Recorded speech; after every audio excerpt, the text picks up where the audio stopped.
the time. Forever? Tangent. Old. Halt. Hashtag always MGM. You are approaching the unloading area. Calm down. AK haters. But what if it could? Behold the Disney majesty of the breeze. Sistine Ceiling. For the kids. A salute to all theme parks, but mostly Walt Disney World. What a cute ending. Aloha and Don't Dillo it. This is Theme Park Thursday with Dillo's Diz. She is Jen. Hello.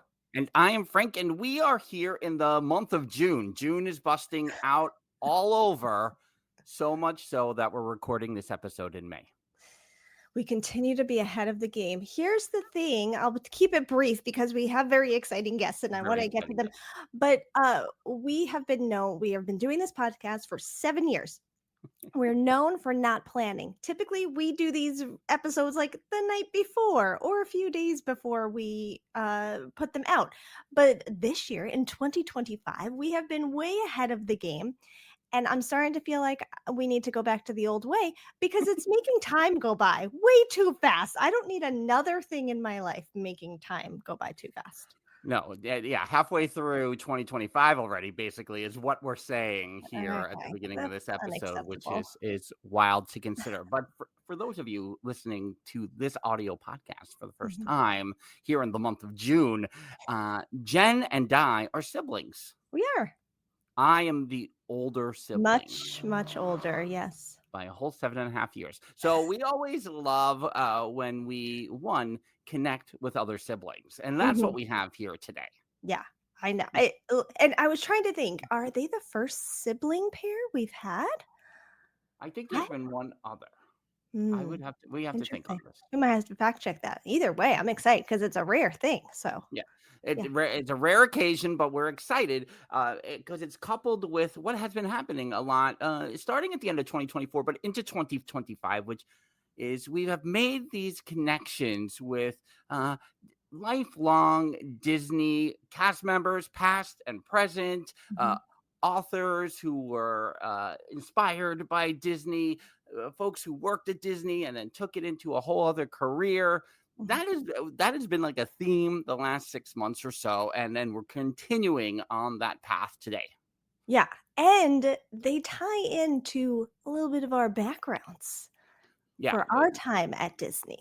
A little bit of both. You as an operating participant at Epcot, me as a cast member at #AlwaysMGM in the 90s. Of course, since you're younger, that was the mid 2000s for you. Yes. And so just to put that all in perspective. But today, I mean, look, there's going to be so much we're going to talk about. There's going to be so many tangents we're going to go on. But Rick and Bob Allen are here. We're gonna bring them in. We're gonna start at the very beginning because it starts with a certified Disney legend. But let's introduce, with over 100 years combined of Disney magic experience, it's Rick and Bob Allen. Rick and Bob, hello. Hello, Jen and Frank. Thank you guys so much for being here. This is so exciting. And there's so many things that we can possibly touch on here in this episode. But I do want to start at the beginning because your father is a Disney legend. So just as like an origin story all on its own, who wants to start talking about your dad?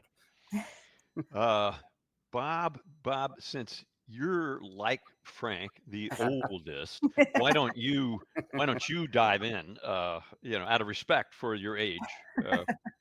Yeah, well, as I was saying, as the better looking brother, I'm happy to step up and take the mantle of this initial story. Sure, it goes kind of like this. Petty Officer Second Class Robert C. Allen comes home from his stint in the Navy in the Korean War. And he's met by his lovely wife and this 9-month-old kid who evidently he liked me, but it dawned on him that, boy, this thing's going to want to eat and stuff. I probably better get a job. So my recollection, and I don't know this to be totally true, this part, but my recollection is my dad's older brother, who also lived in Anaheim, California, where we live, said, hey, there's a place down the street from where you guys live. It's hiring. You should go down there. So Dad goes down to Disneyland and, stands in line and, tries to get a job. Rick, you pick it up because it gets better. Well, yeah, and so it turns out he doesn't get a job for a couple of times, but he kept going back and he kept going back, and Dad wore a tie and got all dressed up and ready to go, and finally he got hired, and big long line to get hired, and he asked him, he said, "Hey, by the way, I got to ask you, why'd you hire me out of all these people out here?" And the casting guy said, "Well, you know what? You're the only guy out there wearing a tie, so I figure we ought to let you in." And Dad had a great job on opening day. His job was he rode in the caboose of the Casey Jr., which was the little train that ran around Storybook Land and Fantasyland back then. And he wore a white costume. He rode in the caboose and he had a whistle. And his job was, if anybody falls off, blow the whistle. Yes. But that was Disney's safety back in 1955. It's changed a little bit since Yeah. then, There's a few more things in place, but I think that's also having a whistle might, be a good solution sometimes now. Yeah. probably. I don't think I know anyone who ever's been through traditions ever tell a story of like, oh, the first key is about safety, and that's a great example of Yeah. how far that story goes back. Come on. Yeah. It started with it all back then, but that gave us a chance. We got this chance to grow up then, since Dad was worked at Disneyland back then. We got this great opportunity to grow up in an unusual way. We got to spend all our birthdays at Disneyland. We got to Tom Sawyer's Island was where we lived, and well, and he was careful about that. He didn't want it to wear out. Yeah. So you didn't get to go all the time. You got to go on your birthday, and there was the obligatory trip with the grandmas at Christmas, right, when the decorations were out, Fantasyland Parade was out. But it wasn't like, we did spend an inordinate amount of time there. Rick's right about Tom Sawyer's Island. It actually used to really frustrate our dad. He'd take us out there for our birthday with our little denizen buddies, and we'd sprint for Tom Sawyer's Island. And we'd stay on it for 6 hours. And it's like, I take you guys to the greatest place in the world. It's got 53 rides and attractions, and you spend 6 hours, groveling around in the dirt. And we said, Right. but the thing was, we were Southern California suburban kids. Mhm. The thought that there would be a cave, Yeah. or even standing water, puddles fascinated us. Right. So that was all really real for us. Yeah. Yeah, Oh my and then goodness. you, Bob, you got to hang out at the Golden Horseshoe, right, growing up? I did. Once in a while, Dad would take me to work with him, probably to keep my mother from tossing me out. But I'd go to work with him, and he was later in his mid-career, I guess, at Disneyland. He got promoted. He went from being an hourly entertainment guy to being the assistant supervisor in Frontierland. And when you're the assistant supervisor in Frontierland, one of the things you have is the Golden Horseshoe Review.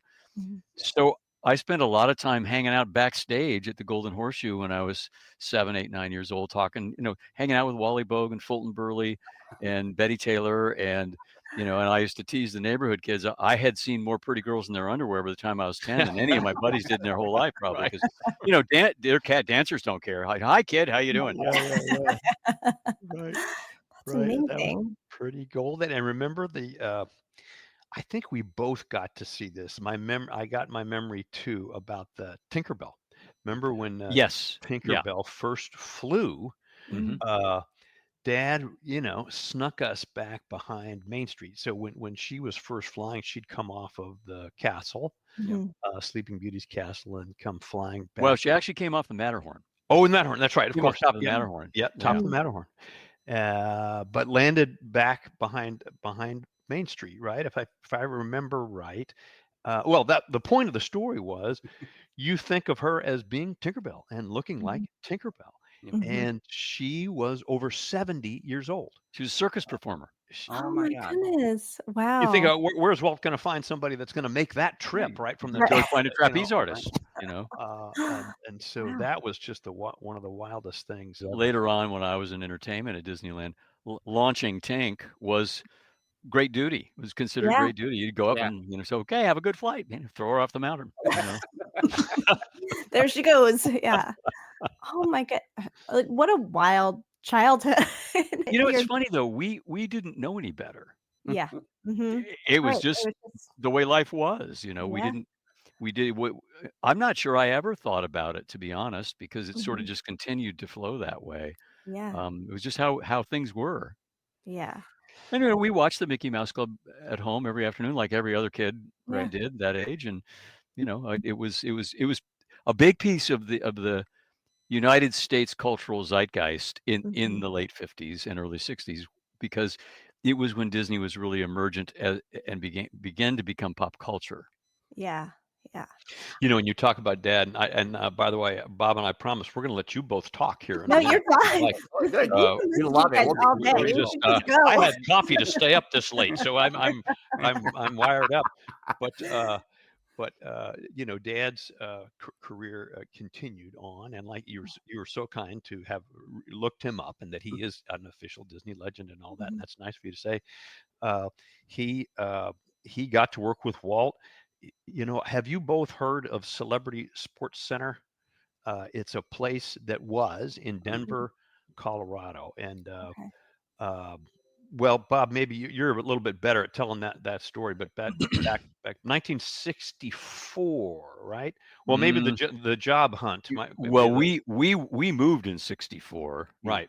because I will never because I was in the fourth grade and the years numbers were the same. But Yeah. the story kind of goes like this: Dad was in Frontierland doing his job, gets a call on the radio, come to the office. He said, okay. Mhm. Went to the office. And he went to the office and they said, hey, Bob my dad's name was Bob, just like mine. Said, hey, Bob, Card Walker wants to talk to you. It's the president of Walt Disney Productions. And then the way I always tell the story is that's like a 4-star admiral talking to an ensign, Mhm. But Dad, Mhm. first name company, okay. Yeah. So he calls him back and says, Bob, Walt is a part owner of this family recreation center in Denver, Colorado called Celebrity Sports Center. And it was called that because his other partners were Art Linkletter and Jack Benny and a whole bunch of Hollywood celebrities. Oh my goodness. And he said, Walt's buying his partners out. He wants to own it outright. Mhm. And we want you to be the first general manager. We want you to go Disneyize that place. Wow. And Dad was a very thoughtful guy. So he said, well, Card, what an honor. I really appreciate it. I need to talk to my wife. Mhm. And Card said, great. You go home, talk to your wife, and give me a call. Give me a call back. Yeah. So Dad goes home, talks to Mom. Hey, I got this opportunity, Denver, Colorado, promotion. Mom's like, absolutely not. We're not doing that. I've got, a 2-year-old and a 6-month-old, and how old I was. We live 20 miles from both sets of our parents. They help me out all the time. We're Yeah. still paying off this. We are not moving across the country. Hmm. And Dad was a smart guy. So he said, right you are. We're not moving. I will go tell. So he goes back the next day, calls Card. Hey, Card, I just want you to know I'm so appreciative. Thank you so much for the consideration. And I really hope there'll be another opportunity. Um, we're going to have to pass, though. It just doesn't make sense for our family. And the way Dad would always tell the story is he'd say, Card did not take a breath.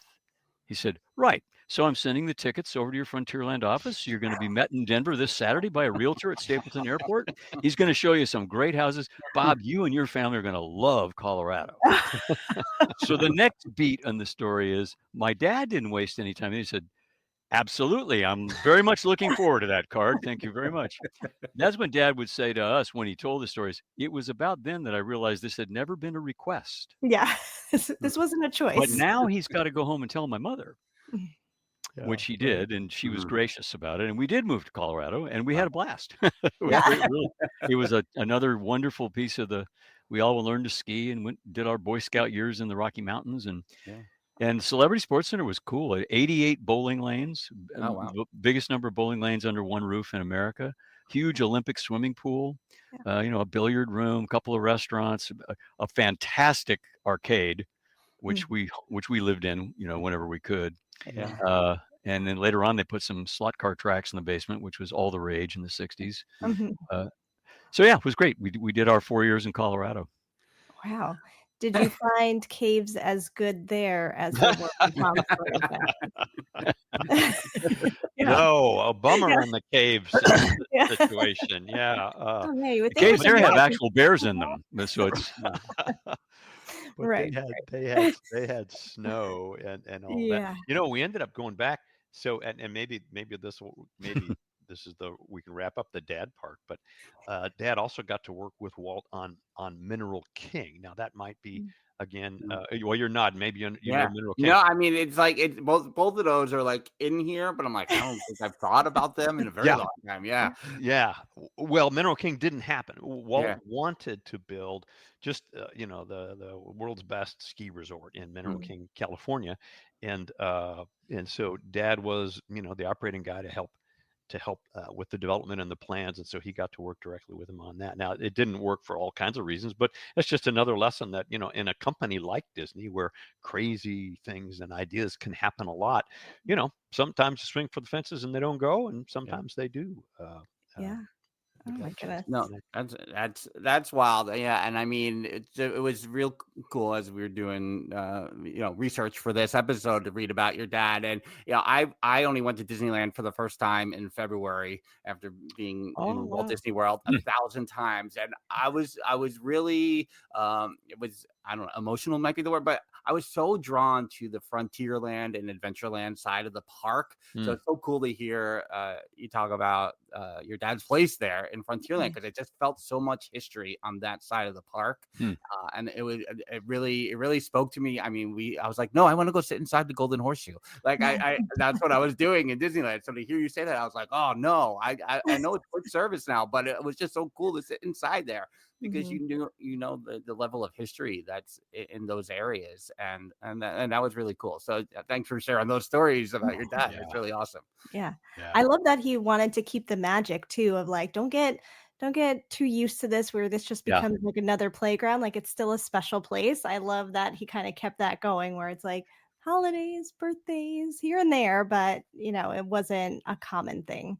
Yeah, they and they didn't do, even though I guess as employees, kids, we could go in and as that, but they didn't do annual passes like they like they do now, and so that's a little bit more familiar to people that have annual passes. I mean, in Disneyland, I understand now, kids have annual passes and they go every day after school, and so that would be, of course, that's neat, but that doesn't help keep it quite as magic. We had Disneyland. I'm going to almost call them rituals. So here's the way it goes. There was a woman who we called Aunt Ruth. She really wasn't our aunt, but she lived down the street, and she had polio, so she walked on crutches. She was really sweet, and she worked in the main ticket booth, because they had ticket books then. She worked in the main ticket booth in Fantasyland. That was her job.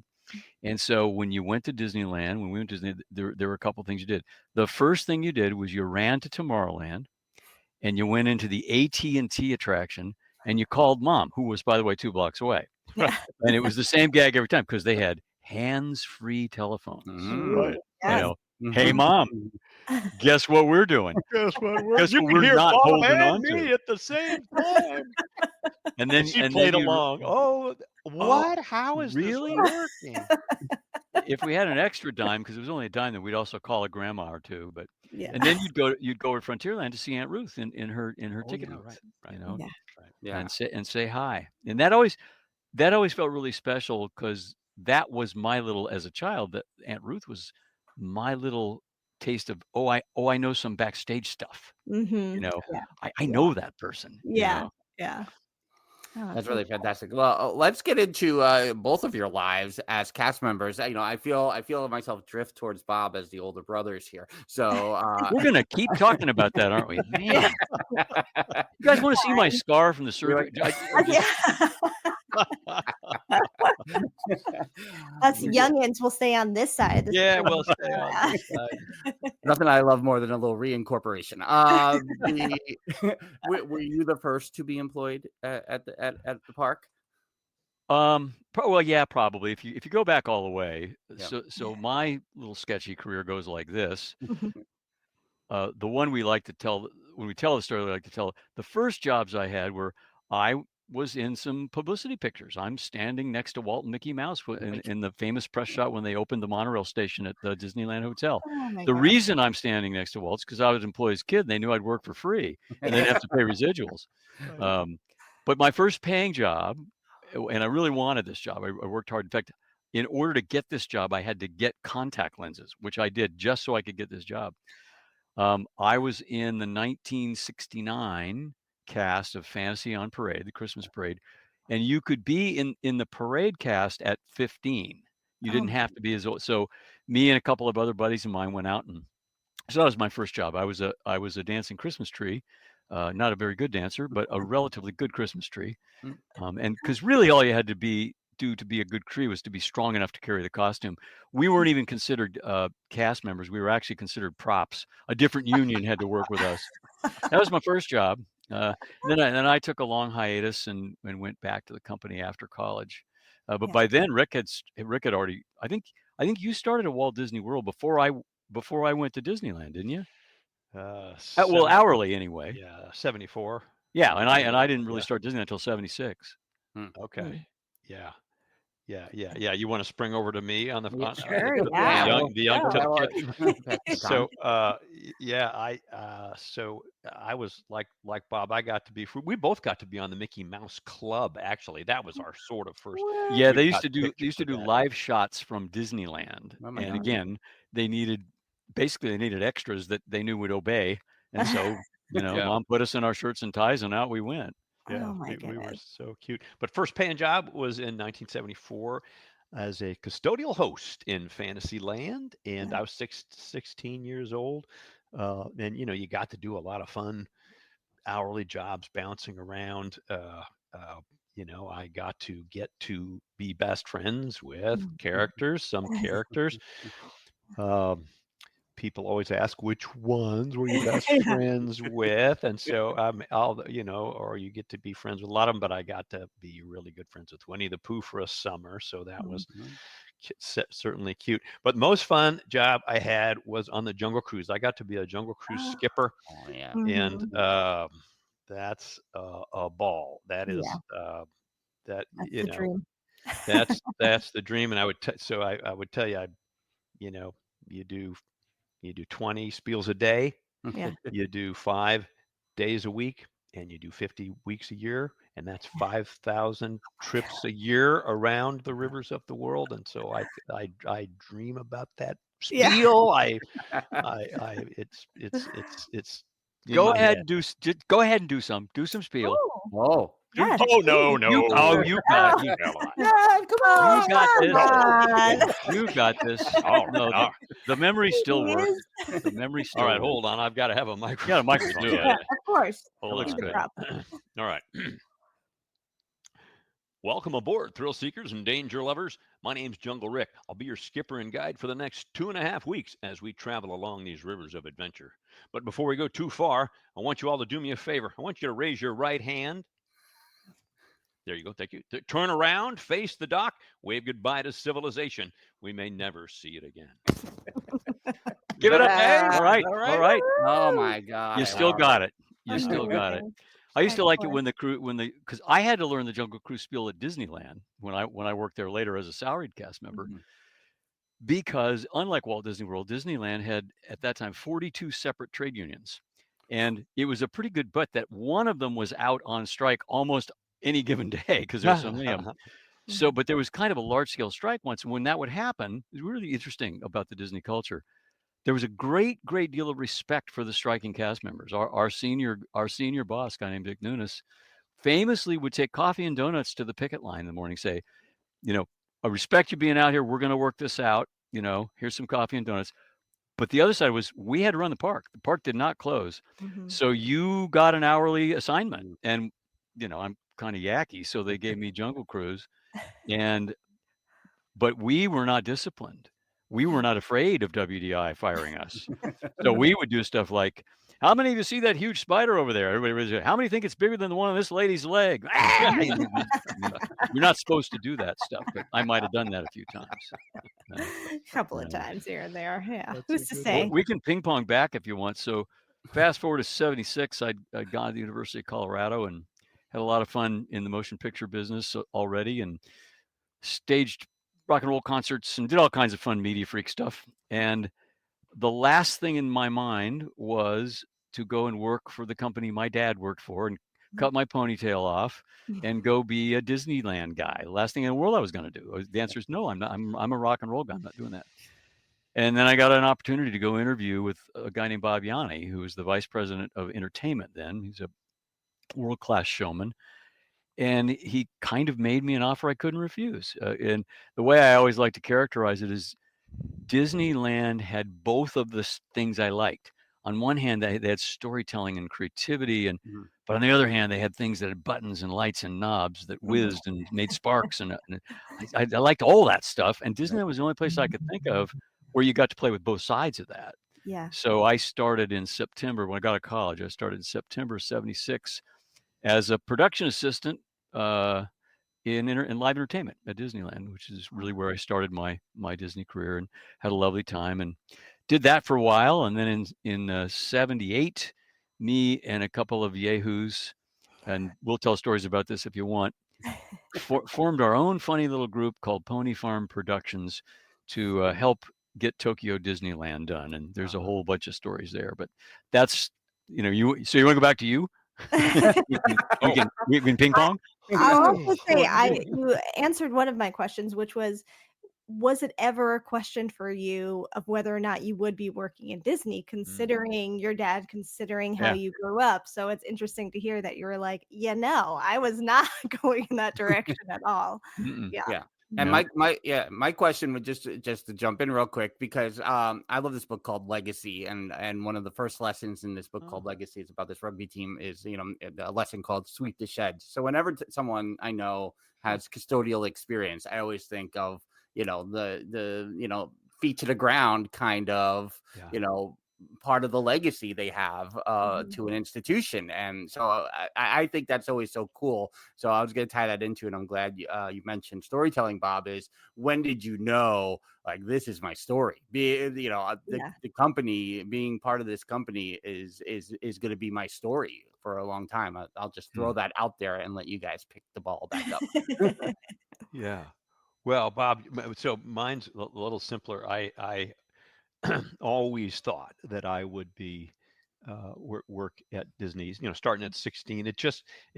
I enjoyed it as an hourly. I went to school at the University of Florida, and I ended up getting an MBA. And when I got out, it's just right here. It just made total sense. And I had friends there, and we just kept on going. So I always knew. And Bob, I think you had to, though, sort of find that this was, where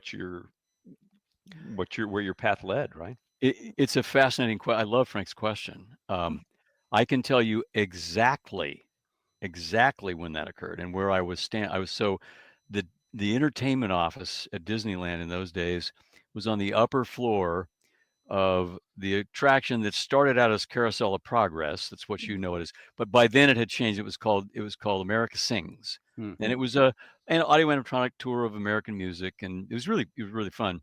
But our offices were upstairs from that, a big round building, and there was a little, like a walkway, a balcony kind of thing.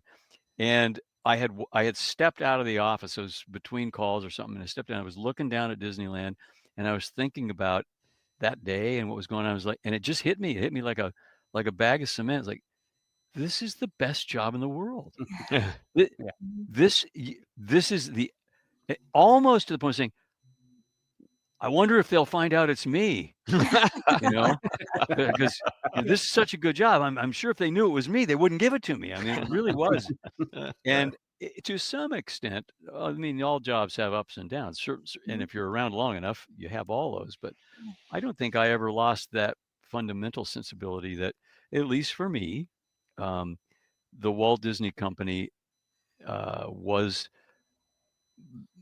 not only the best, but probably the only place I would have been able to have a career. Yeah. Interesting. Yeah.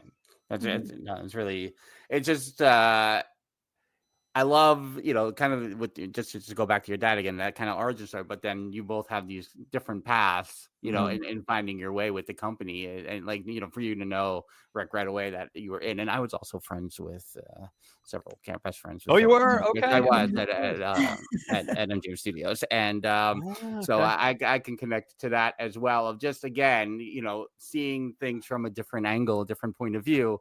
You really opens your eyes to those things. I'm trying to think where I want to pivot next. I feel us in the late 70s, early 80s here. So I don't know if you want to take it to Tokyo, if you want to take it to I can happily go there. So I was having a lot of fun being a stage manager at that point. I produced the Jazz Fusion show at Space Mountain, had a ball. But I made these two friends. One guy was from the Disney University. He was kind of, I had always had an audiovisual technology side of me, and he was like that. And he was a brilliant photographer. His name is Steve Casper. And the second guy was a guy named Tom Carr. Tom was an operator. He was an hourly, and then he got temporary duty promoted to kind of assistant soup level. And somehow we started talking, and we all hit it off, and we had in common an absolute Disney legend. It was a guy named Van France. And Van, if you know the story, Van was an old school labor relations guy. Came from the Consolidated Vultee Aircraft Corporation, which you know as Boeing. But Van was hired by Walt through Doc Lamont, who ran operations in those days, saying, we need a guy to come and negotiate with all these unions and make sure all that stuff works, what we now call HR. And that was Van. He said, oh, by the way, we're going to open in a couple months, and somebody needs to figure out how to train all these people. Yeah. So Van was the father of the Disney University. He invented it. He created it. He also famously hired Dick Nunes, who is also legendary and became our boss later. Yeah. Anyway, but at that point, Van was back consulting with Dick, and particularly on Tokyo, because it was a challenge. It was, look, we're going to do this, but we have no idea. We've never done anything outside the country. We don't know how to translate this stuff. I mean, it was really daunting. Yeah. So Van grabbed me and Steve and Tom, because he knew all three of us. He said, you guys ought to know each other. I'll bet you could help us out with this Tokyo thing. Well, we put our heads together and finally said, yeah, we can, and formed Pony Farm Productions. And we moved ourselves and our equipment out to the little farmhouse that had been on the property since before Disneyland was there. It's where Owen Pope, who was the original wrangler that worked at the farm, lived. Nobody was in it. So the guy who officially was the owner of it was the director of Main Street operations, who was a guy named Skip Palmer. And Skip was a guy our dad hired, who Rick and I later worked for, and then he later worked for me. But long stories. It's the circle of life. Yeah, hold the baby lion up. Hold him up. Yeah. So we called Skip and said, hey, is anybody using the old Pony Farmhouse? He said, no. I said, can we have it? He said, yeah, I have to clean it up. I said, great. So we moved in. It was fabulous. We had a garage, we had a basketball hoop, we had a barbecue in the backyard, fruit trees, we had the best stereo equipment on property, we had in-berm parking, and we were all by ourselves and could do kind of whatever we wanted. So we got attached to Tokyo to create all of the pre-opening training media, primarily, some marketing, made several films and got to go to Japan and train the executives. And so did that. And then just to finish out, when I finally realized I wasn't going to move to Japan, and I really wanted a piece of Epcot really bad, because it was, Walt's dream. And so I literally went and hung out at WED, now Imagineering, and went to meetings and just started doing things. And they eventually thought I worked there, so they gave me stuff to do, and so I did. I became an Imagineer. You're like a Seinfeld episode over here. Right. That is a Seinfeld episode. Exactly right. George did that, right? You'd be in a meeting, says, who's that kid? I don't know, but he seems to be able to. Here, he does stuff. Have him go do stuff. He knows what he's talking about. Oh, no, I didn't have any of that. That was the beauty of working at WED, because maybe now too, I don't know, but in those days, you could literally be in a meeting and say, yeah, I know what we ought to do. We need to have a multi-layered fabric curtain animate itself out, pulled by auto animatronic flying bats that are all singing in Swedish. And they say, yeah, it's Steve. Go down. He's got the cubicle around. He knows, flying bats. He's the bat guy. He's our bat guy. He's our bat guy. He does all the bat stuff, It was that kind of place. Yeah. And then just to finish mine, because the rest is boring, moved to Florida finally, because I needed to come down and open the Epcot shows that I had worked on. And we moved our entire Pony Farm unit, which was about 9 strong men, down to Florida, got attached to the marketing division, became a thing called Walt Disney World Media Productions, made television shows, and got to do a bunch of those Christmas morning shows on ABC and all that stuff. And then when the studio project got lit up, we were the logical bridge between the parks business and the motion picture business, which we needed if we were going to run a real studio. So I got a chance to go and be the studio side person on that project. And then I ran the Disney MGM lot, not the park, but the actual back lot for about 11 years. And then I got bored and had a midlife crisis and did some weird stuff. tell you those stories later if you want. That's the next book. Oh my goodness. Okay, so but Rick, at this time you're already there. Yes, I I would say was yes. already there. Yeah, Yeah.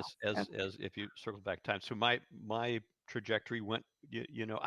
I'm an operating guy. So I'm Mhm. in operations, and so Yeah. it's a lot of boots on the ground tarmac stuff. When I got out of college, I started at the Village, but at Mhm. Saratoga Springs and all that is Mhm. now, and anyway, started in housekeeping and it was in the resort side of the business, and then front desk after that, and literally, if I think back to all that, what I was learning at that time was really the Disney culture, Mhm. and it's unique, and we had the advantage of having dad around on our back porch all the time, talking about the stories of the day, so we could learn culture from that piece, but Yeah. we learned it from the front of the house too. And Mhm. so I did that, and really, if you kind of fast forward that along, I stayed in resorts for years. I had a 43-year career. I got to work at 16 different resorts. I got to be the general manager for 9 of them. Really fortunate to be able to do that. Mhm. Got to help open Euro Disneyland. That was a gas, with crazy stories there. Yeah. As a matter of fact, I got scared to death there one time. So a quick, you like tangents, didn't you We say, We love Jen? sure them. So you do. We like love tangents? them. So Yes.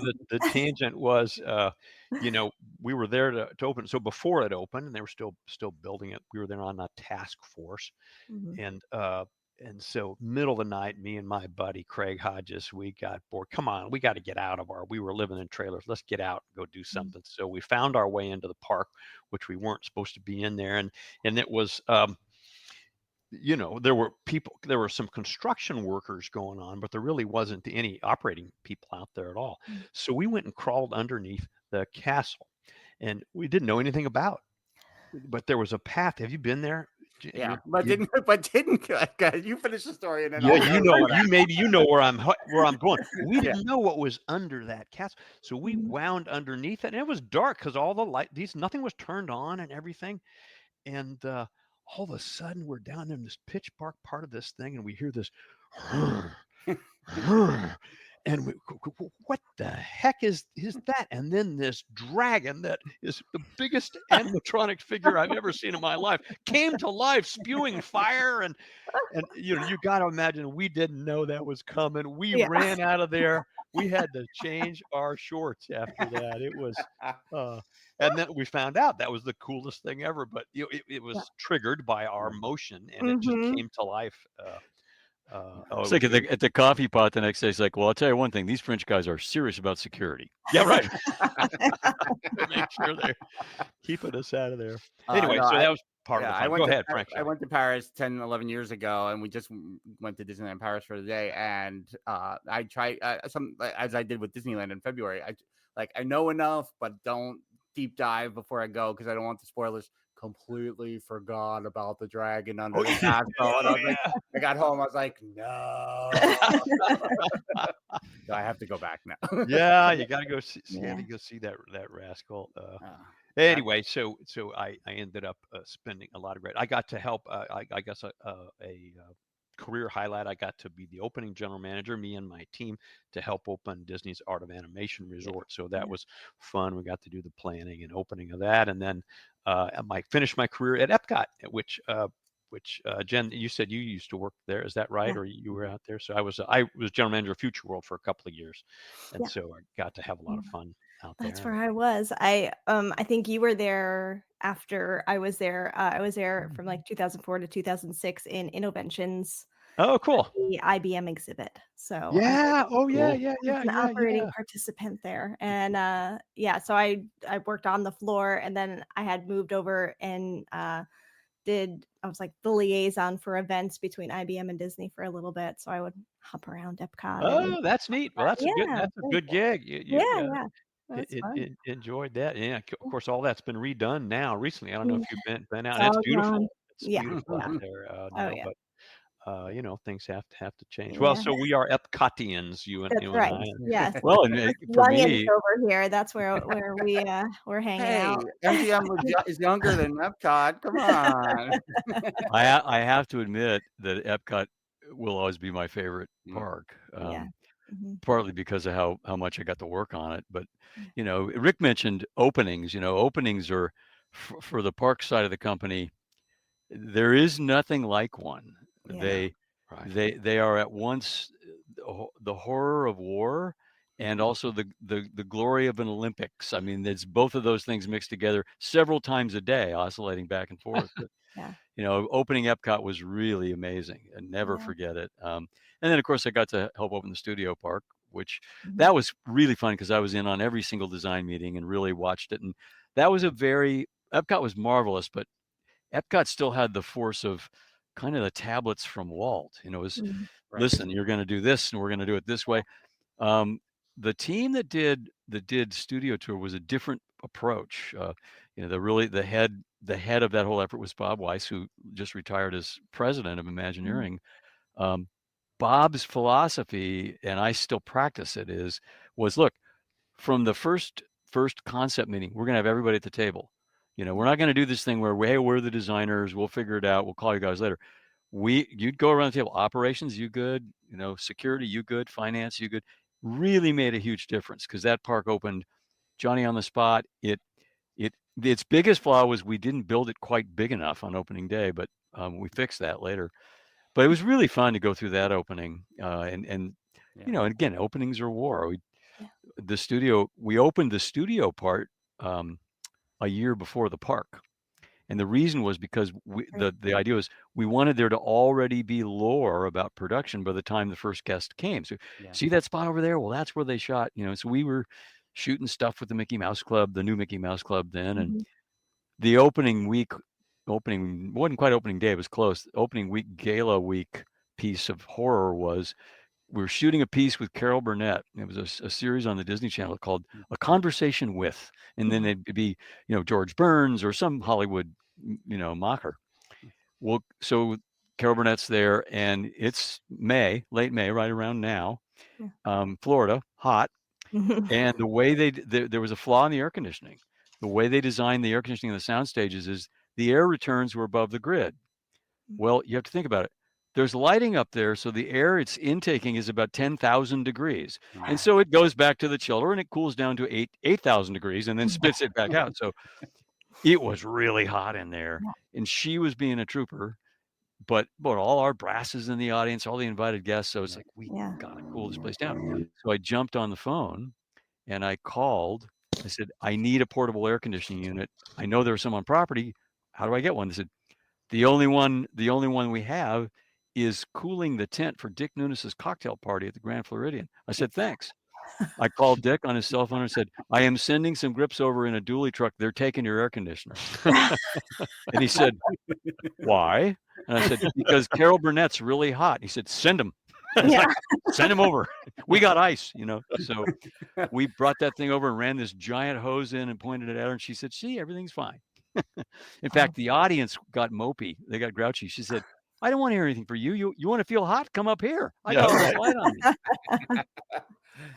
Those are opening stories, though. Those are the greatest. Yeah. We have been lucky enough to talk to some of the Mouseketeers of the all new Mickey Mouse Club because we loved that show. Yeah. And they have told stories about being in the studios like before it was open and still some dirt on the ground and pavement not down yet. And it's so cool to hear all those like behind the scenes stories. Yeah. Yeah, and the I worked there 95 to 98. I mean, I was still working a little bit in 99, but I went to UCF, so that was my working in the studios was my part-time job. But really, the park itself, opened when I was 14, going on 15, and all I did was think about going to Disney World and going to the movies and playing baseball. Those were the three things I did.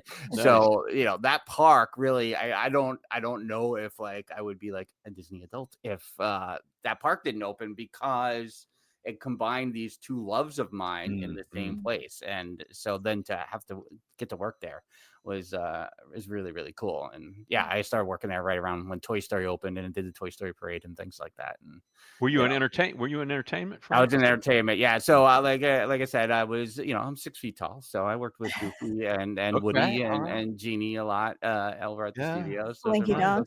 those was the Slinky Dog, the little Slinky Dog on Christmas Day. Christmas Oh, Day. There's a cool. credit. Yeah. That's Yeah. cool. That's very cool. Yeah. So, but what I want to talk about too is just the resort.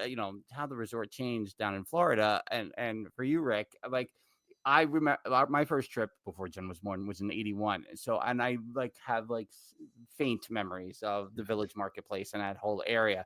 But to go from there to Art of Animation, I mean, that's a whole transformation of how the resorts evolved over those years. Yeah.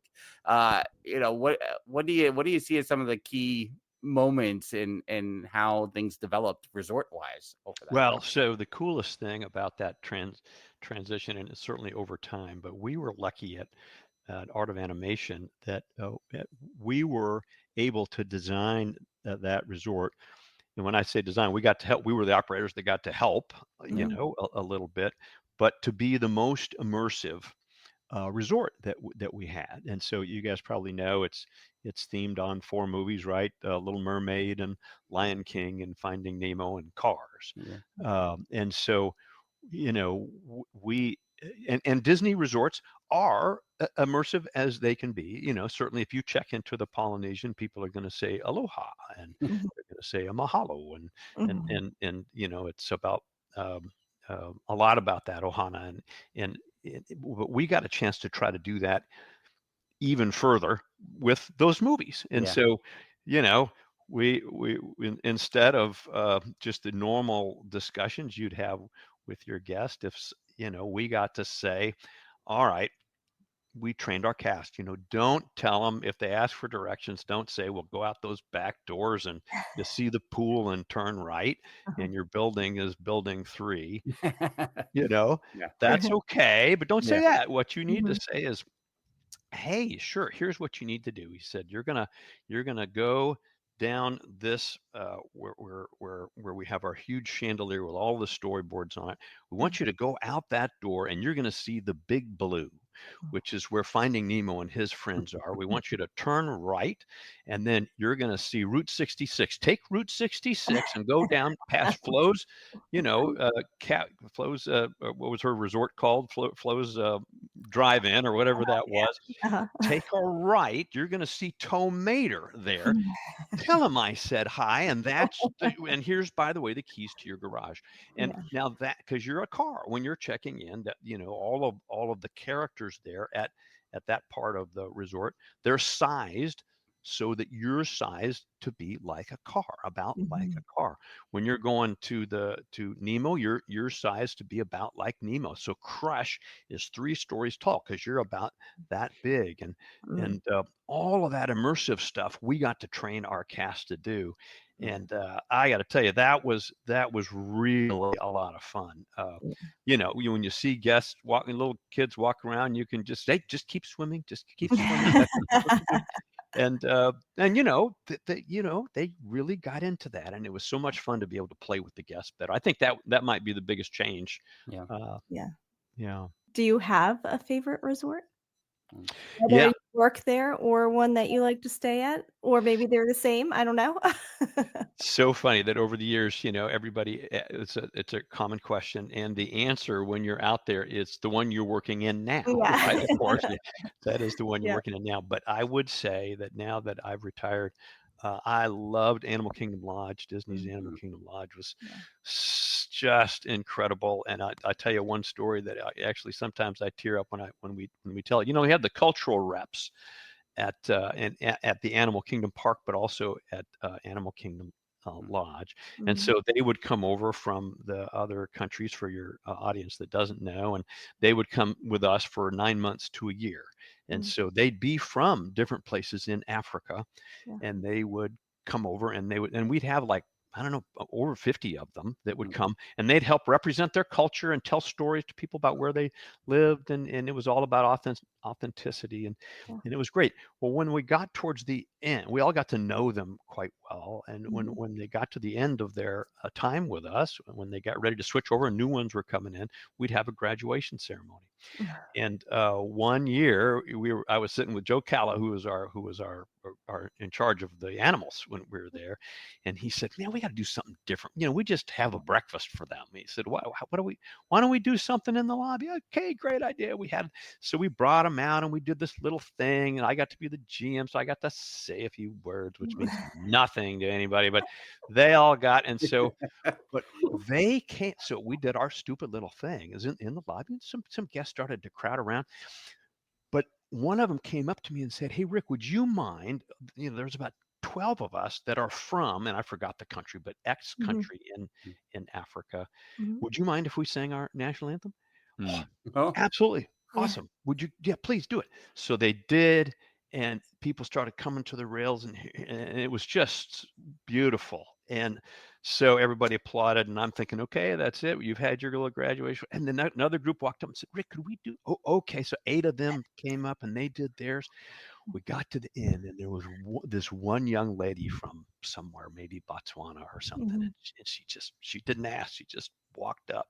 Wow. And this was not a microphone. We weren't, well, there was a microphone, I guess. She started, this one little lonely voice started singing this thing, and I tell you, we were all bawling. We were just crying. It was so sweet. And I remember at the end, a guest, we'd thrown this thing together like a day before. A couple guests came up to me and said, "Number one, this wasn't on the schedule. We didn't see this. My mother missed this, and she would have. And when is this happening next year? So we can schedule our visit to come down." Yes, sir. We got you covered. I don't know why I came to that story. I forgot now where I got there, but anyway, it was because I love that resort, I guess. Yeah. Oh, that's awesome. That was my favorite resort job you had, because I liked hanging out there. Yeah. It's got such a good feel. Yeah, it's got a good vibe, the good restaurants, good everything. Jen even ran over there her last visit, which was brief, to get some Sanaa bread service. Yes.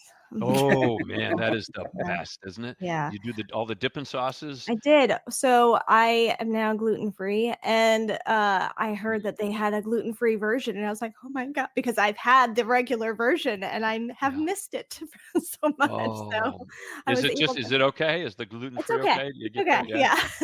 I mean, it's always hard to switch over when you know what it could be. So but the dipping sauces are still good. So that it works. Yeah, you're right. You're right. And Chico too, and that wine room there, and Chico is just so good. So good. Just the best. That filet and a red wine sauce with mac and cheese. That's not even on the menu anymore. But... Right. It's right. You can ask for it. You're right. Yes, you can ask for it. Yep. They'll do it. You're right. Yeah. Well, I see us going towards the end of the first hour here. Oh gosh. But we're ready to keep it going into hour number 2. But I do want to kind of lead into your time after Disney, which has so much awesomeness to it, and the way that you've carried out what you experienced at Disney and what you learned at Disney into your post Disney time. I guess my question for both of you first would be, when you retired and the time was like, this part of Disney I love so much, I want to bring this into whatever I'm going to do afterwards. Well, I loved it so much I bought it. Right. I mean, you did. So what happened with us was, this was the mid 90s, and there were a lot of things going on, and I won't give you all the nutty backstories, but it was time to make some changes. And so I had gone to meet with Al Weiss, who was the president of Walt Disney World, then somebody I'd known for a long time. And I said, "Look, what else is going on? I'm a little restless." And he said, "I don't know if you'd ever think about this." He said, I think you want to be a lot more entrepreneurial than you're going to be able to be and stay in the company, because it's a mature business now. It isn't, just isn't the cowboy days that you all came up with. Yeah. he said, I think I need the stuff you guys do, but I don't think I need to own it. Why don't you buy it from us and become an operating participant, and we'll be your clients? And I said, don't be nuts. I'm a guitar player. I didn't go to business school. I have no idea how to do any of those things. And as you do, I came home and talked it over with my wife, and she said, yeah, you should think about that. That sounds like a really exciting opportunity. So that's what happened. We took a gigantic leap off a cliff. I went to a bank in Orlando and borrowed some money, and Disney made me an extraordinary deal. And we went home as cast members on Friday and came back on Monday with green IDs as operating participants, doing the same jobs we'd always done, but now we were doing them for ourselves. Wow. So that company became what is still called Ideas. That was the name of the firm. And that came from, we had used that name, an acronym version of that name, even as our Disney operation.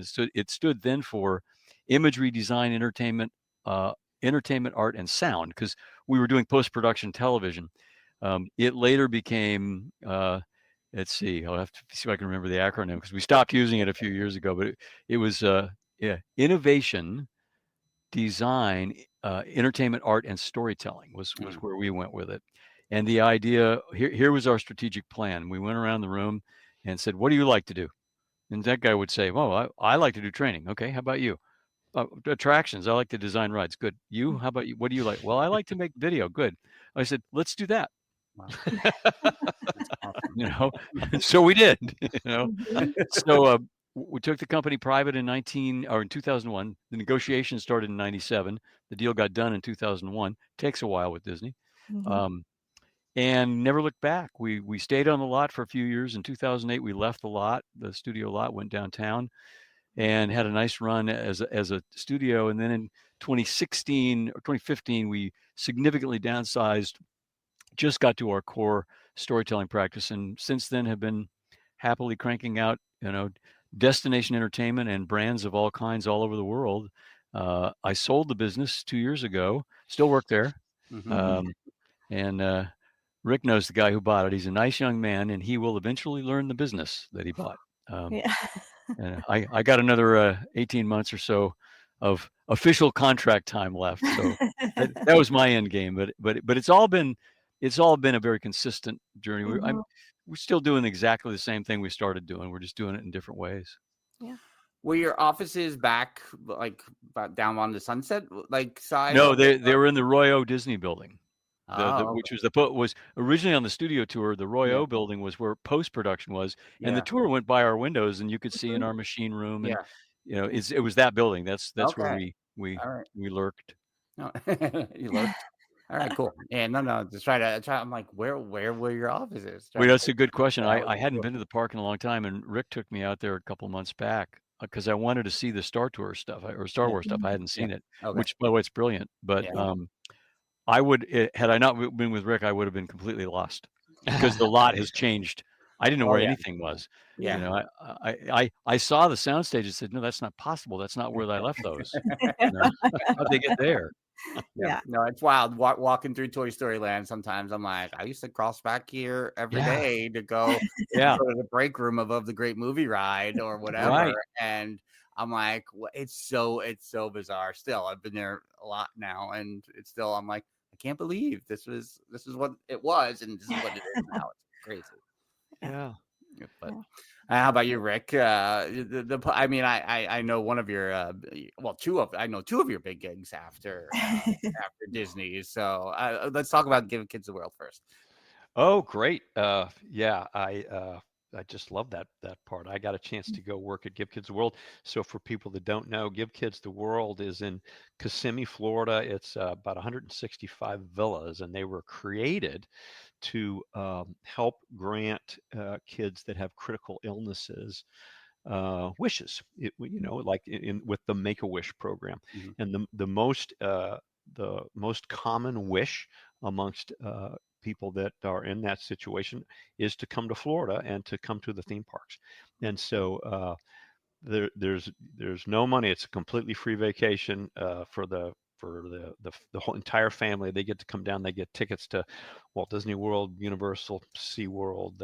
All the food is taken care of there. There's an ice cream. You can have ice cream anytime you want ice cream for breakfast, you can scoop it up, and it is an absolutely magic place to work and to see these kids. I got a chance to be the chief operating officer there for a couple of years, and I'm glad you brought that up. That's it's a wonderful place. If anybody, that's a great thing to support if you ever look at that. Yeah. For sure. And then you worked with the Special Olympics too, right? Yeah, another good heartwarmer, although one of the hardest jobs I ever had, but it was really great. We had the 2022 Special Olympics USA Games got to come to Central Florida and mostly Walt Disney World in June of 2022. And so, they happen every 4 years, and man, what a ball. Special Olympics, and you say kids, but it's not kids, it's people of all ages that take advantage of them, that are part of Special Olympics everywhere. And they came down, man, we have 4,000 athletes and 2,000 coaches, and they played. And I got to tell you, man, there's some magic that goes on there. I don't know if you know this about Special Olympics. I can see it from our clock. We're probably over, but I'll tell you this part anyway. It's your time. Yeah, if you go to a Special Olympics games, you get a free health exam. And for the USA Games, it's very extensive. I mean, they'll check your ears, and if you need hearing aids, they'll give them to you. They have them there, and they'll give you hearing aids. If you need glasses, they grind them and they give you glasses. They'll give you shoes. They'll give you, and there's like a 9-step health exam. And many of them, these kids and these people don't have that opportunity. And so there were countless stories out of these games where, there was one kid who got hearing aids, and I'll choke up, so I pause because I gotta be careful here. But who got hearing aids for the first time, called his mom for the first time from the games. He heard her voice for the first time from the games because of the. And so you think about all the good things that Special Olympics can do. There's miracles like that happen. And it's funny, that kid played basketball. He was on a basketball team. And so he told his coach, Coach, I got hearing aids. He says, I can hear. And the coach said, yeah, now when I holler at you on the court, you got to listen to what I say. So yeah, I'm glad you brought that up. It's a wonderful organization. Their next games are in 2026 out in Minneapolis, and so they're doing great work out there.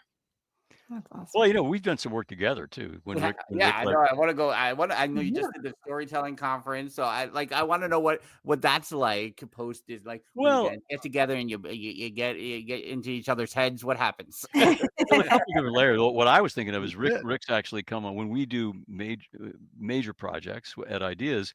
We very much carry on the tradition of bringing in all the disciplines. So we're working together right now, for instance, on a brand new destination in San Juan, Puerto Rico called Bahia Urbana Park. And Rick's been leading the lodging operations side of that consulting work. And we've just inaugurated a brand new product that we're in sort of alpha test on we're calling the Ideas Experience Design Playbook. It's a thing that Rick represents the operations point of view, and somebody from our team, sometimes me, sometimes others, represents the design point of view. And we have a 27-point, process that we go through to help destination owners and operators get better. To say, hey, look, here's what you're doing great, but here's where you need to pay attention, and here's why that's important. And by the way, we can help you if you want. So we've had a lot of fun working together. We sure have. Yeah, we've got that, and so there's consulting that goes on with the Ideas group, and you referenced though too, Frank, the other thing that we've started is we're like to give talks, and so we and it's funny, you said we got in each other's heads. There's a famous about 3 days we went to the beach. And we sat out, looking at the ocean, and we said, all right, what stories do you remember about Dad? And what stories do you remember about, remember the time that Dad met Walt at the airport and you almost killed him driving him back home? Yeah, write that down. And so we ended up after 3 days with 107 stories. And a couple of them we shared here, but and then we've taken those stories that are a look behind the scenes, and we say 102 years. I appreciate you saying that in the beginning, and the people are going to look at us and go, "Wait a minute, that math don't rhyme." But that we include Dad's. He was 33 years. Dad was 33. You were 43, and I was 26. Yeah. 26. And so we added them all up and we get all that. Yeah. But we think those stories are our stories that we've got to experience. Listen, there are a whole lot of great books about Walt out there. And there's a lot of great books about the Disney company out there, and they're great. But we're not using most of those. What we like to talk about are things that we might have heard on the porch or happened to us or happened to Bob.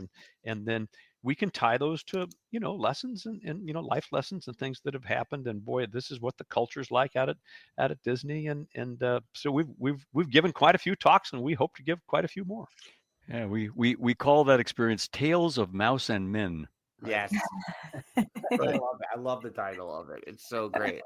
Jen, do you have is there anything else that you wrote the agenda, and I feel like I didn't look at your agenda once. Do I did. Please.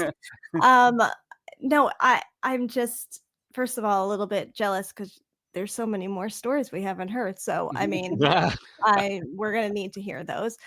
I love that you have this personal twist on it, because like you said, there are such great books and so many people have their own stories, but you have this personal experience that not many other people had, and you grew up in this world, for lack of a better term, that and to be able to share those experiences and share those stories and share all your life lessons is so, I feel like, invaluable to anyone. And I love the way both of you tell the stories and how you can pick up where the other one's leaving off. And we really could have just let you guys talk. We didn't need to interrupt at all. And you guys could have just go the whole time. No, it's so great to hear that. Yeah. Well, thank you for saying that. It's nice of you to say that. We have a lot of fun doing it. We're certainly at the points of our careers where we're not going to do anything unless it's fun, and so we're trying to we're trying to do that, and we keep writing new stuff all the time, and so we'll love being on with y'all. Yeah, neither one of us believe in retirement, so it never worked. A myth, won't work. So yeah, invite us back. We have plenty more stories. Oh, done.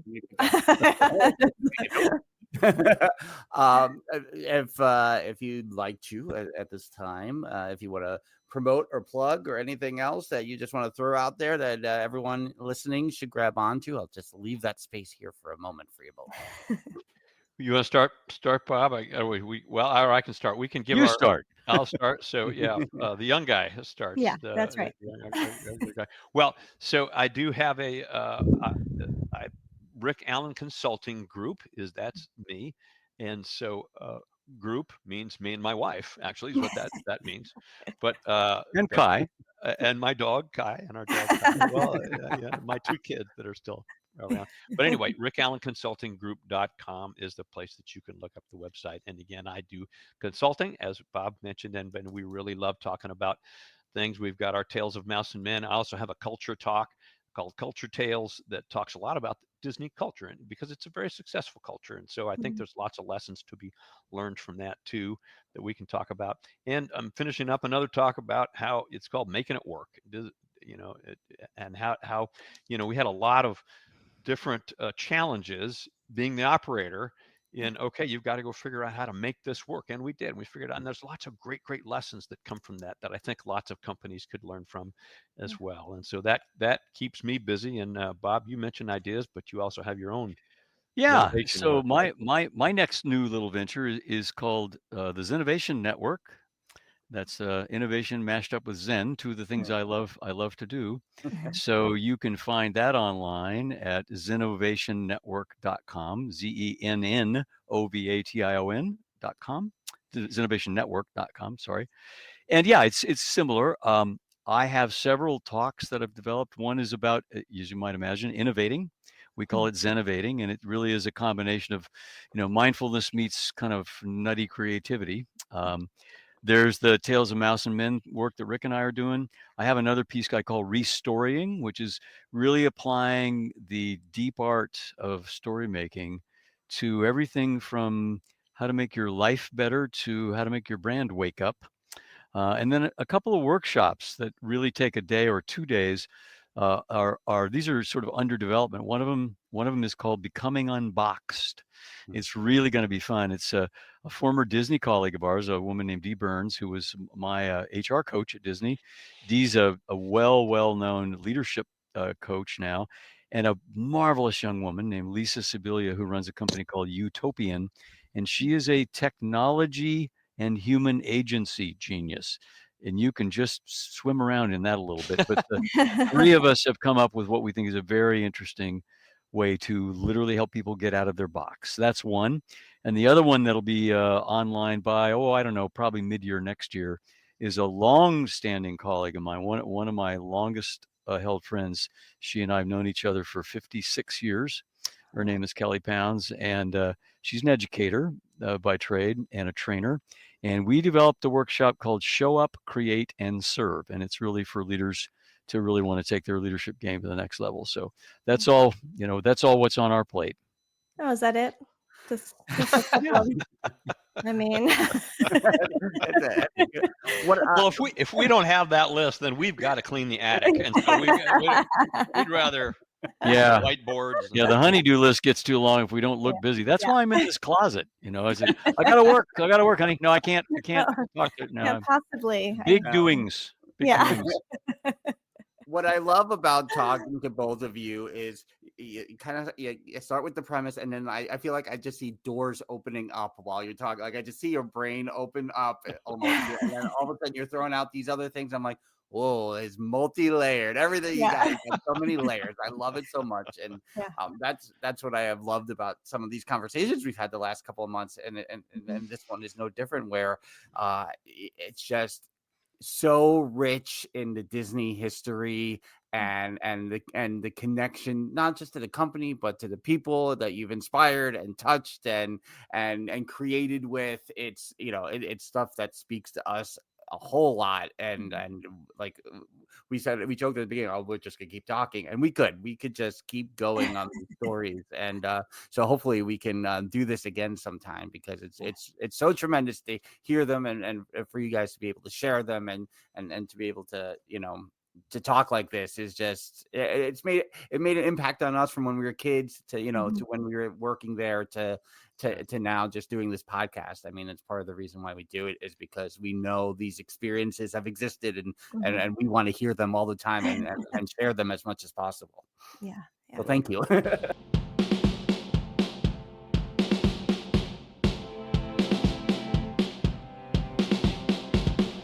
The Dillo's Diz podcast is hosted by Frank Cardillo and Jen Cardillo-Snyder.